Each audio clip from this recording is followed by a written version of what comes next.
Pirmasis žingsnis, kurį turite padaryti, tai išsaugoti gautą ClickView demo pavyzdžių failą jūsų kompiuterio darbastalėje. Aš šį failą jau esu išsaugojęs. Vėliau jį turite išskleisti. Tai aš ir padarysiu.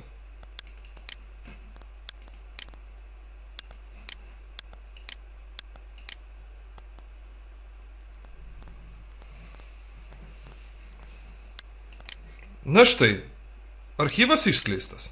Šiek tiek papasakosiu, kas yra šiame pavyzdžių faile. Direktorijoje dokumentai yra prezentacija, kuri buvo rodyta seminaro metu. Direktorijoje duomenys yra Microsoft Dynamics Navision demonstracinė duomenų bazė, iš kurios bus kraunami duomenys. Direktorijoje ClickView yra